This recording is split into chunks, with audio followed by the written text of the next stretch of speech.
Fly into action. Ready, set, jump.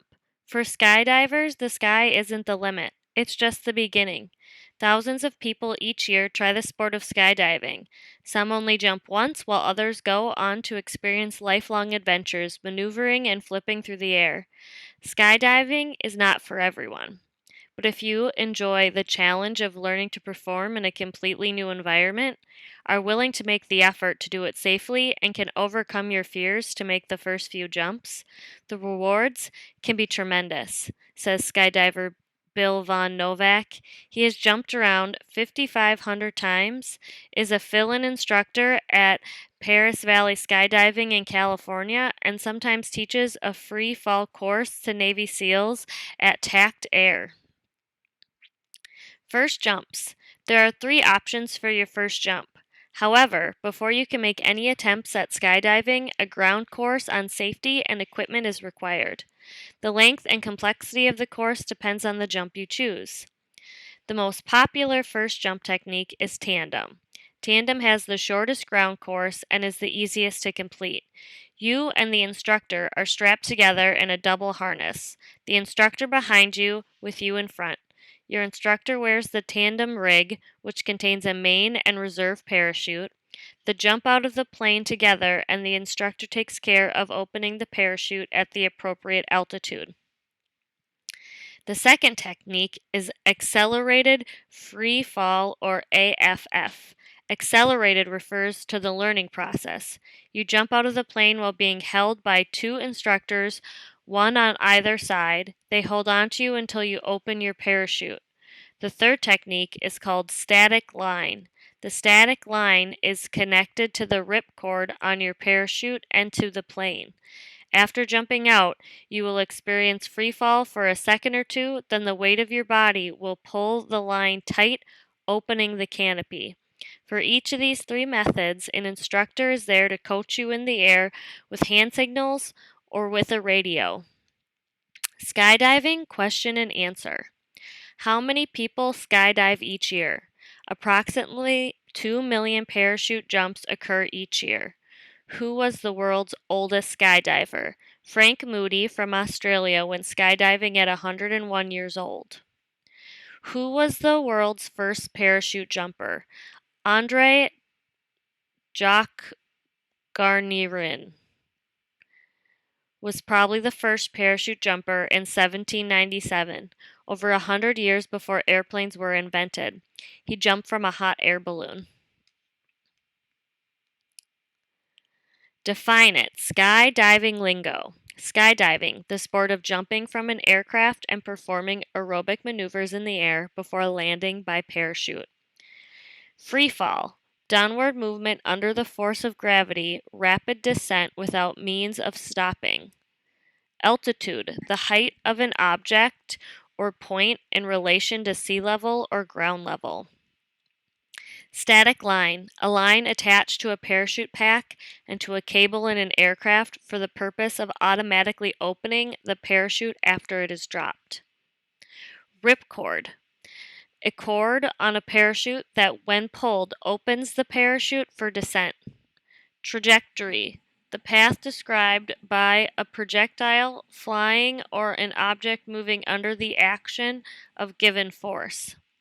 Drop zone, an area in which paratroopers, soldiers, or supplies are landed from the aircraft for military operation. Equipment. When someone says parachute, huge round circles might come to mind. It's more common today to use a rectangle canopy called a ram air. When they are opened, the forward speed fills the cells in the parachute with air, keeping it stable. Skydivers also wear jumpsuits, helmets, and gloves to help protect other areas of their bodies. Face shields or goggles are also commonly worn. This helps with visibility, an important consideration since you're falling towards the earth at the rate of 120 to 200 miles per hour. If you decide to try skydiving, just remember that there are very real risks involved. For some, the risk is the draw. When I asked Bill von Novak what his favorite thing about skydiving is, he said, "The freedom. For a few minutes, there's absolutely nothing holding you to a spot on the planet or in an airplane. You're completely free to fly around the sky and to choose your own orientation, speed, and trajectory." Vertical wind tunnels. Since skydiving is a risky sport, you must be 18 years old to jump out of a plane at skydiving schools or areas called drop zones. But there is an alternative if you are not yet of age. Vertical wind tunnels. Vertical wind tunnels simulate the feeling of free fall. They are used by professional skydivers and competitors to practice their routines or tricks.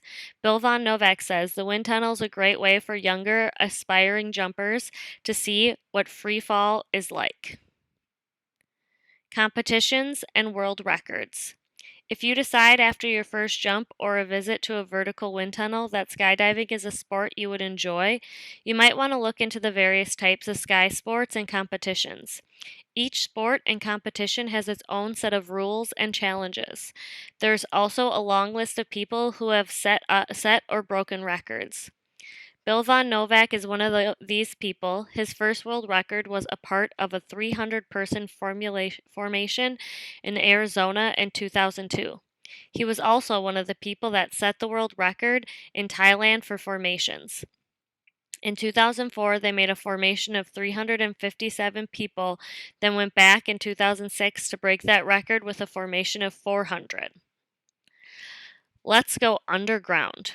When you think of skydiving or base jumping, you generally think of going up in the air or climbing to a higher altitude to jump.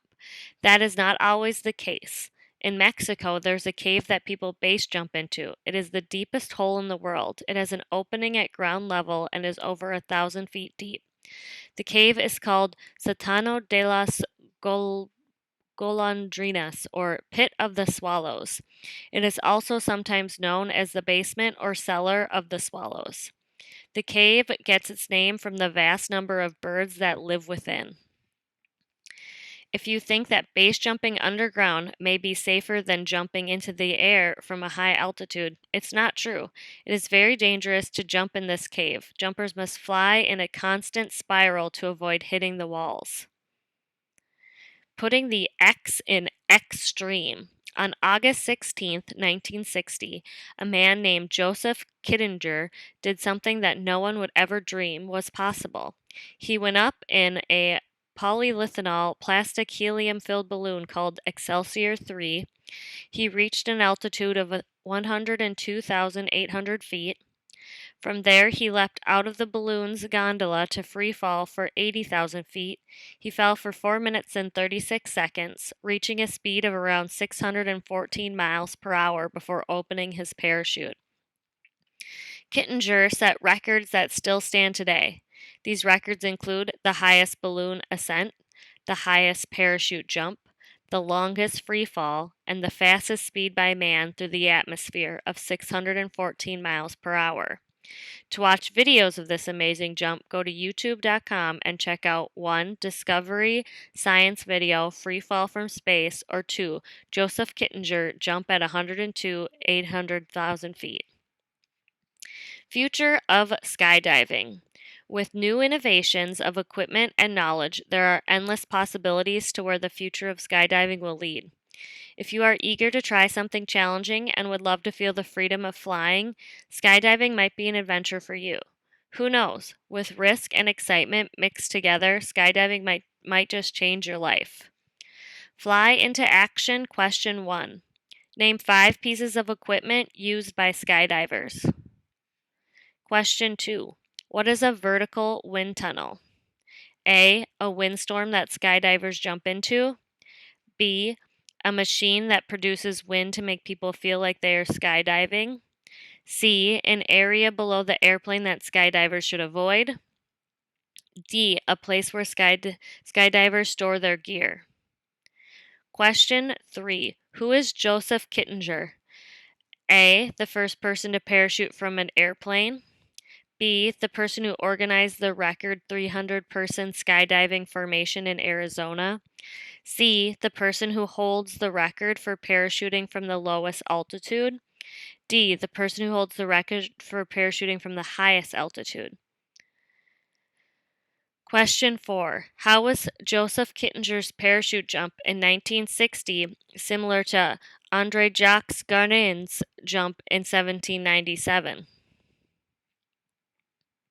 Question 5. When would a skydiver pull the ripcord?